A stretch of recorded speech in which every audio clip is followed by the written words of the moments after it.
a room to learn. Kuti wangu wakashika sei pa 100. Ingoni tese kunona mata mwalimu penyu. Kwa sei ndisingu shikawi papa. See a room to learn if you are a believer.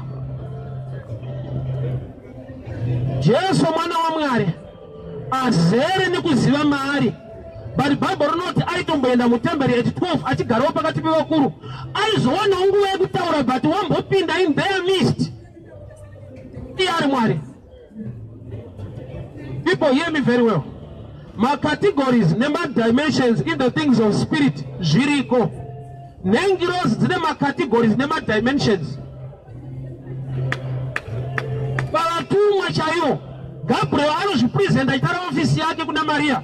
Kuti ndini Gabriel anomira presence ya Mwari, anofamba nenhau dzakanaka. Kuti ministry of information kuku angelic level di Gabriel. Kana Michael aswa information they will fight. Wondo. Kureva kuti kune ma offices, ma dimensions in the things of the spirit. Izvo zvotikasazviziva tapano panyika. Mwariro shokorati sama teachers, sama prophets, sama evangelists, ma categories iwa anoda kuti mumwe kana atori muvhangeri angangodaro asina kana ruzivo pamusoro pekuprofita.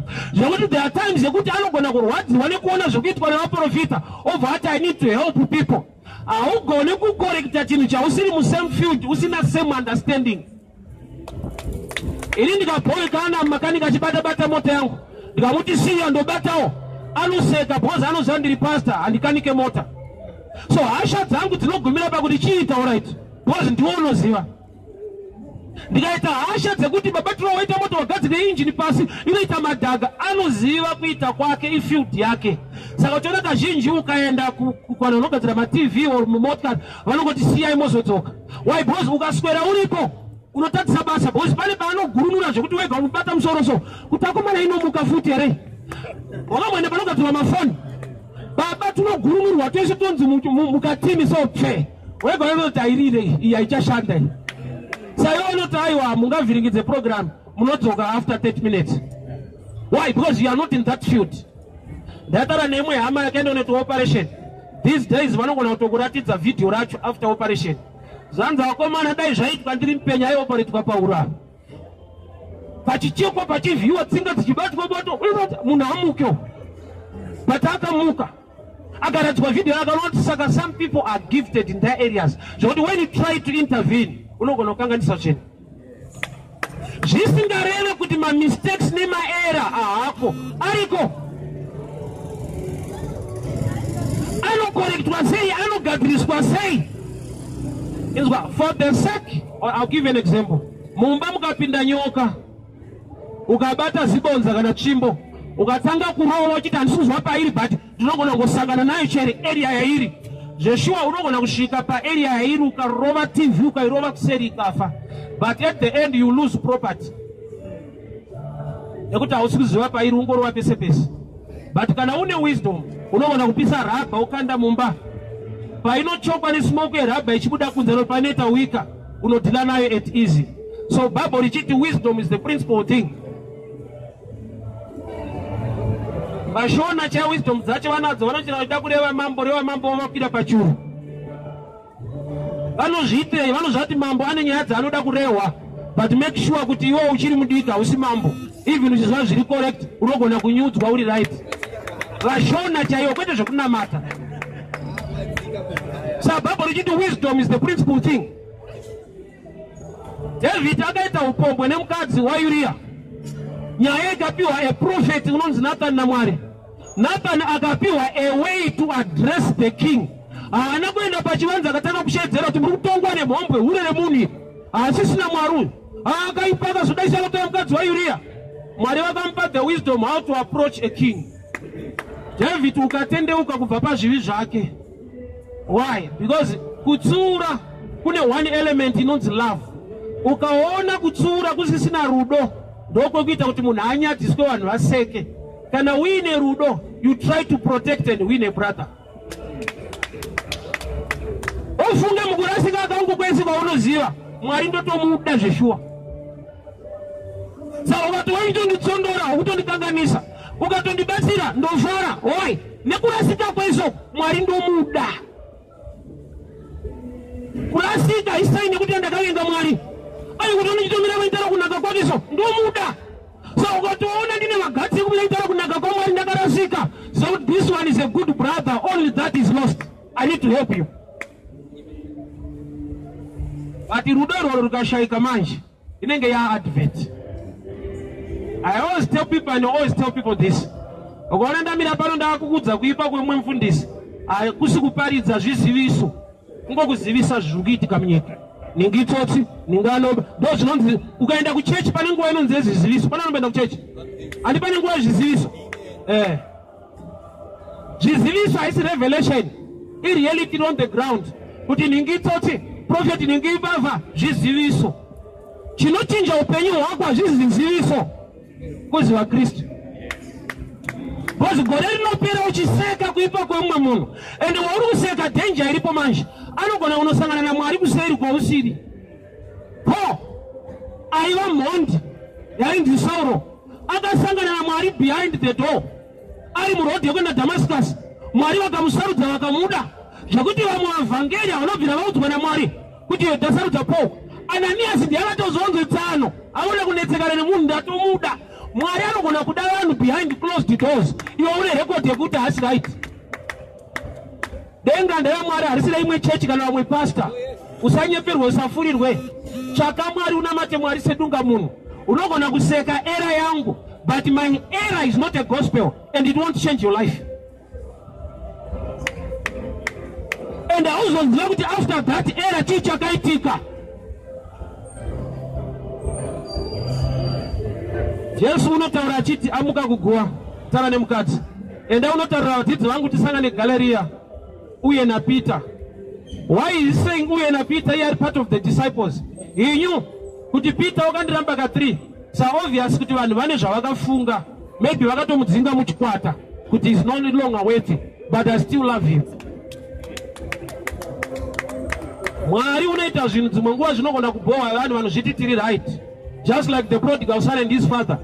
Prodigal son akadzoka baba vakamhanyira vakatomukisa akapinda mba vakauraya mombe. Mukoma anga ari pamba was not happy. Yeti pamba hapasi pake, but he was not happy. Baba vada mukoma nawo ndo zvavada iwo sababa. Iye ari kuti aiwa baba aiwa mufana uyu hasi right. Nawo yekudenga yakafanana nawo chikoro. Usambotrasta munhu asati amakisa bhuku. Kukopa munhu asati amakisa bhuku kune era 1 akazonzi afoira newo watonyura.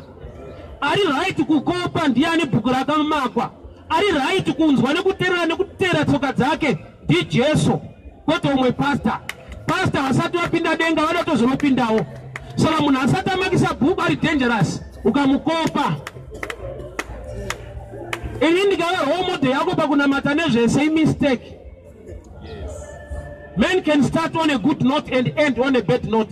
Good example, John the Baptist. Jesu paakauya akati gwayana rinovhisa zvinhu zvenyika asungwa ari kujeri akati endai munomuvheta kuti ndiwe here kana timirire vamwe. The same preacher, anointed man of God, ari kudhauta Kristu waakambonengedzera kuti ndiye. So yekuti this is my pastor, this is the one, ndiyo shasha anogona anoziva. Kuma statement tewapfana asati wakura pakuziva kuti chinoda kuteerwa chii. Hakuna neropa rakaenda pamuchinjikwa pasi pano achifira upenyu hwevanhu kunze kwaKristu. Ndiye bedza anofanirwa kuva role model wedu watinoteera nekutedzera kuti tigone kupona. 30% ngaizive kuti pa60 panosvikika. And 60 ne100 ngairegere kuchinyira 30. Bondo era iriko kana wakumusoro unojaja vamwe kuti havana mati kana vane machallenges awaimbova nawo Mwari akakuburitsa mari.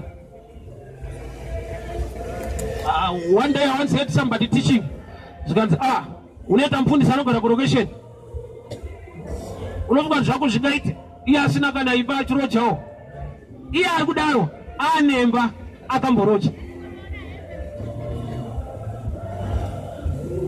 100% ngairegere kuva nepride. Iregere kuchinyira 30. Why? Because that's a stage in life, a phase. Kunosvikika ende kunodarikika. Indaimbofamba netsoka kubva kuwadzana ndichazoparidza panapa 2007 netsoka. Kana ndikaona mushumiri auya netsoka kuyazoparidza panapa, I treat him as a man of God. Why? Because that's a level and a dimension in life.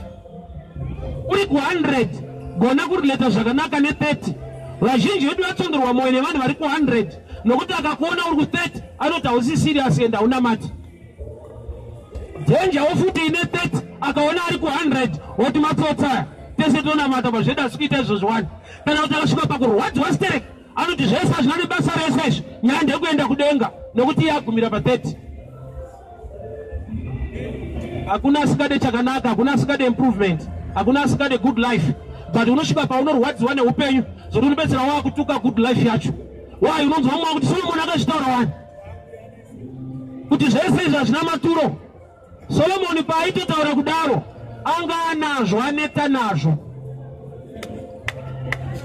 So far 50,000 kwauri ine maturo.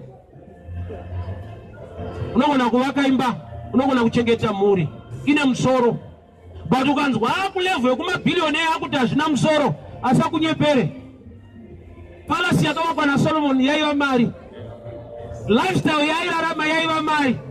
Kana achiti hazvina musoro ngaabude anogara mugomo.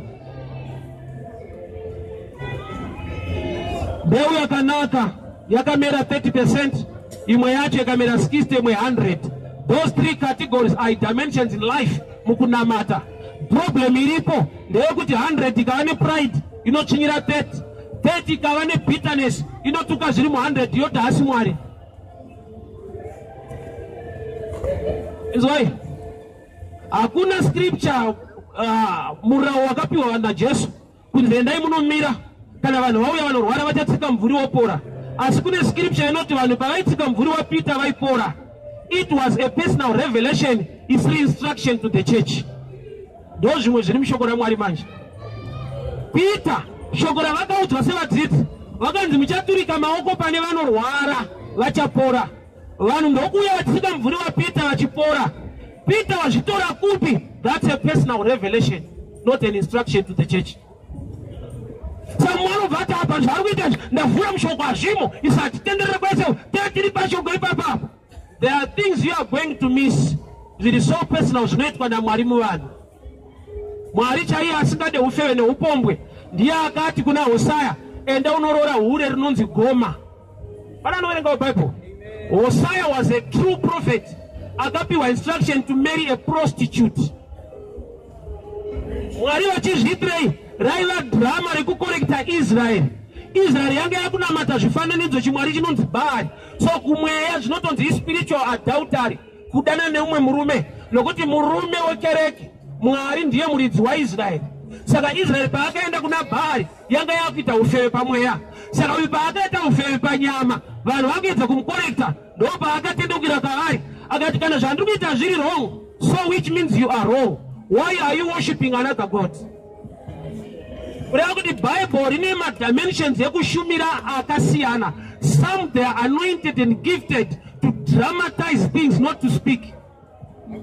Ovatu yaparidza yaringa achikuita tunyanya so ndo ana Hosea avaparidza vanongorora hure yatopera service.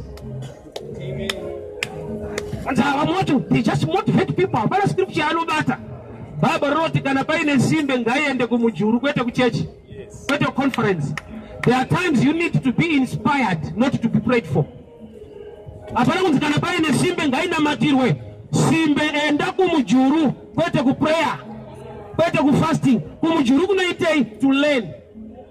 Jeremiah as a prophet was instructed by God kuenda kune muumbi wehari kwete kuconference yechurch. Problem yedu takangoudzwa kunzi Mwari anotaura kuchurch, which is an error. Mwari anotaura pese paada kutaura. Ask Moses paburning bush, ask Balaam using a donkey. Mwari anotaura in different areas. Kunza Gideon akanzi kana uchidhauta tora muranda wako pura uende kukembe yemaMidiana. Even using the mouth of an enemy, God can speak to you. You are going to one side. Kuti kana muchurch Mwari ndo paanotanga kutaura. Mwari anotaura even after church. Muranda wakanda asabuda muchechi achidzokera kuEthiopia kumba akatumirwa Philip akabhabhatidzwa akaparidzirwa outside church. God can minister to your life even outside church mukombi. Kungota usi spiritually alert to catch it. Kana wana uri machiolo tozidzo kuti Mwari vari kutaura but vanhu vachitotaura nyaya dzavo. Kana iri ya Gideon vanhu vaitaurirana pautuo hwavo ndarota chingwa chibhari chichipunza misasa kana mwacho hakuna umwe munondo waGideon. Gideon ndokubva azvinzwa, ndokubva aziva kuti Mwari vari kutaura kwandiri, but kune vanhu vari kutaurirana ari Mwari achitaura neni. Those are levels and dimensions in the things of the spirit. Ukasada kuti Mwari ndipewo mweya wokudzidza ndigone kukura, unoswera uri pabitterness okuti muno muZimbabwe muna Mwari here, ungabva waenda kuNigeria kana kuGhana. Iwewo ndiwo unoziva nyika. Mwari kana achiti nyika anenge aitaura nyika dzese. Kana Mwari achiti church anenge aitaura the body of Christ, not our church or your church. Saka paakati pa Jesu akafira nyika yese, but ari mune imwe nyika, but achiita zvenyika dzese. Zvakaitikira kuti kuIsraeri kuJerusarema zvichiitirwani sekuru ari kumuzarabani. Saka kumuzarabani ubva kuti munhu hamuna Mwari here, arimo Mwari but anogona kuita zvinhu kune imwe nyika. Dai Mwari vatibatsira tave nokuziva nekunzwisisa nyasha dzaMwari. Makategories andiri kutaura ariko ari riwo. Siyai room to learn and to grow. Pauri apa usati waguma kune kunosvikika kune kunoendeka. But problem ndeyekuti kana usisagone kusvika kumusoro unongoa kuti zvine basa reikoko pandiri baba tiri covered tiripo. Tine vanhu vasingaremekedze nyangwe kufunda chaiko panyama. Zvane basa reshe izvi. Inzwa, mind yemunhu igift. Mind inostretcha through learning. Zvokuti zvimwe zvanoti Mwari tiitire haraite, because paakupa mind inofanira kustretcha nekudzidza, ndo inofanira kukupa the thinking and the systems ekuita izvo. Zvafanira building haisi created by God. A man who was created by God ndiye ari gifted to think like this. Land ikatova shoma tinokwana kana pavauka mudhuri unoenda mudenga than unostretcha kudai. NdiMwari azviita here, akazviita paakasika munhu ane ability yekuita izvozvo. So usavenga kufunda. Zvine basa rese kunamata chete kuenda kudenga, zvese zvine basa rese. There are things that can happen because your mind is working proper. Une zvawakadzidza nekuziva. Mwari vakazodza David through Samuel kuti atungamire Israel. David haana kuti after anointing akamhanya mupalasi. First day raakapinda mupalasi muna Saul, haana kuenda kunobvisa Saul pachigaro, akaenda kundogara under Saul. Achiridza Saul akabatwa nemweya china, uye akaridza dhimoni ichienda. Sei akanoseva under Saul iye ari anointed. Chaanga ainacho izvodzo, chaanga asina experience and knowledge how to run a territory.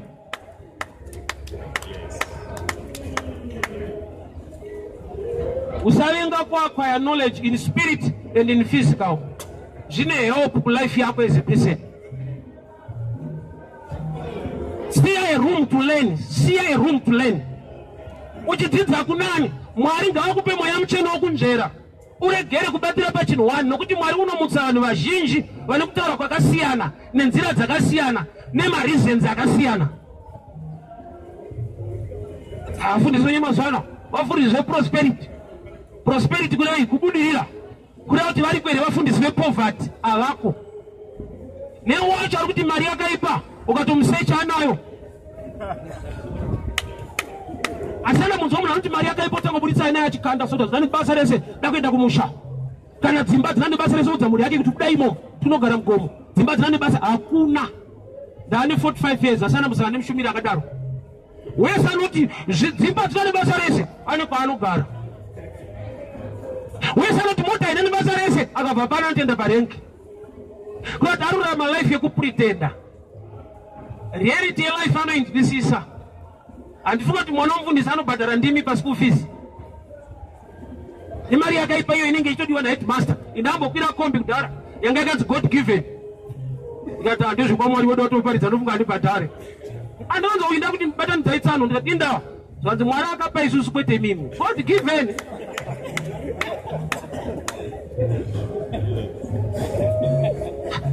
Luke chapter 5. Vanhu vakabata hove anapita vanzi kandai kwakadzika vakabata. Jesu haana kuti mese makagara pana papindai mubate, ndadeclare batai hove. Akatendera Peter kubata. Peter was a fisherman. Ndo yanga lifestyle yake. Airarama nekutengesa. So zviri pachena kuti vese vakaungana ipapo vakatenga hove dzemunana. Peter anoti zvadabata ingopai vanhu tabata. Blessing ndeye Peter kuvanhu inobhadharwa. Or let me finish, my brothers, here. 2 Kings chapter 7. Elisha declare, mangwana nenguwa ino tichadya zvakanaka, flour ikatsetseka ichatengeswa pagedhi Samaria. A breakthrough, a prophetic instruction miracle, but in a price tag. Nakuti mangwana pagedhi Samaria mchangoona flour yakazara mutora. Zandi tichawana flour pagedhi Samaria ichatengeswa neshikel. Which means a breakthrough, a favorite wanamwari, but in a price tag. Kana usina shikel unofana nzara zvinhu zvaunzwa namwari. Nyika ino yakaita independence 1980. Independence zvinoreva kusununguka. But kune majeri munyika yakasununguka. Zvinorevei kune vanofanirwa kusungwa takasununguka. Vachisungirwei kusanzwisisa kuti kusununguka kunogumira papi. Pinda pamushopu utore laptop kuti baba takairwira. Kuna zvinhu zvinotoda kudzidziswa kuti kusununguka unogumira pakutozoshanda uwana mari. Haungopiwa zvinhu nokuti takasununguka. Iva ne room to learn. Kudzidza kubva kune vamwe. Ungangodaro uchiziva zvakawanda, but more does not mean all. Siya a room to learn kubva kune vamwe. Even munhu asingaparidze anogona kukupa chidzidzo cheupenyu. Boti mafundisiro ndengoudza vanhu. You need people who speak into your life. Vanokukorekta, vanokutsura, vanokudzidzisawo, vanokuonesa zvinhu. Samson was highly favored by God. Akaita prayer kuti Mwari ndipei power, akapiwa. But anga abviswa maziso abofu. Akadi kuti Mwari power mandipa but handisi kuona. Sei asina kunamatira maziso. There was a boy close to him. Akazvininipisa nyangwe aine power. Akati kudii kumukomana uJudges 16. Can you take me to the two pillars of the church? Can you lead me? Ane power but aone. Saka chaakuita chi akusubmita kumunhu asina power anoona. Kamukomana kakamubata kakamendesa pamapillars. He killed more. Ari a blind man. Say blind man aita ma results. Ari kuwirirana nevanoona. Ari kusubmita nekuremekedza vanoona nyangwe vari vadiki kwavari. Hakuna mufundisa nezvese. Sanyeperwe. Kuti zvese amatoti chokwadi ndinokudza pano. That's an error. Some they operate in the 30, some 60. Sekutara kwaita shoko. A good seed per good soil. Good seed per good soil. Percentage 3 category. Mwari wanoti kudii kuna Miriam na Aaron. Kana paine vaprofita pakati penyu ndinotaura nawo nehope. Asi kana ari Moses, I talk to him as a friend face to face. Kurati makategori madimension atosiyana. Ukaenda kupolisi zviriko. Wera hayo timpurisa but hapana statement yaanonyora. Ndewe chimbo kurova chete. Haavhure dhoketi anokuvhura musana une chimbo. But andotambira mari ari under zeta rapi. Basa rokurova vanhu. Hakuna mtu aona kufunda basa rokundirova. Hapana dhoketi vari kunyora. Anonyora musoro wako nechimbo. Kusaidi kwawo ikoko vanotozivana kuti iri timu iri mwana wacho aripfeke uniform iri. Zoti uchitosungwa soro ifuwa kuti haisi polisi. Aiye yani tracksuit. Wozonzi ID sozoti sorry tano. Pamunini. Ma dimensions nema categories. So kunyika imweya is the same. So Mwari unogona kuita zvinhu neumwe munhu kune imwe nyika. Munhu mafungidzira kuti aiwa muno Mwari anofanira kuita nesu futi muno. Jesu zvaakatifira kuIsraeri kuJerusarema. Wakadi kuti tikuda wedu wemuno. Wozi unoda zvemuno kai. Unakangoti ndinodzidza shoko raMwari kune munhu kuNigeria neUganda. Unotarasika. Iwe wakatenda muna Jesu asiri wemuno. Israel kurega. About 6 months ago I was in Israel. I had the privilege of going go. It's very far. Kure sterek. And I go unozari kuti 3/4 hano kuIsrael ma Muslim. Ma Kristu mashoma. And ma Kristu atoriko ma Catholics. Roma. But Pentecostal hakuna. I was there in Israel. Vantu shamsika chiwauta tafambira nyaya dza Jesu akafira pa Calvary akazodi. Onunga chitose mu Jerusalem chamutoni mabawa. Adzitori nyasha kuti Jesu anakurira kuno kuitori favor. Bozi munhu akakurira muraini menyu zvakaoma kuti utende. Imagine tsano wanoswera nawo wozokudza one day kuti ndakuita basa rababa wakandituma. Unatsomutsura kuti hayi watizodaro. Chakana kuti tina Jesu wekunotoni. Ingo imagine Jesu Jesu aberekwa kuNorton. Anonyanya kuti azvite. Saka takatiitirwa favor kuti aberekerwe kure kuti tigone kutenda. Because when you are too close, you miss the revelation. Ukatoenda kuIsrael izvezvi, maMuslim ega. Kuna maKristu avazvitendezva, vachiri kutomirira Mesaya kuti achauya. Zvesvatupa avazvitendezvi. Igrace dzakatotiwana because we are far. Tatopa dimension yekuti neti operator pa 100 ikoko uri pa 30. But hatukwe manje kuti amuzive munhu asingazive hatukwe anodzidziswa. Nei, nekuti iwe wakambenga usingazive kuziva kwauinako wakaita acquire knowledge. Hakuna anoberekwa ine knowledge. We acquire knowledge. Saka ukaona munhu asati asangana neruzivo hatukwa anodzidziswa. Tinoita kuti uregere kutuka. That's love Christ in you. I'm sure it's time for my brother. Let me pray. Father, we thank you for your word, your grace.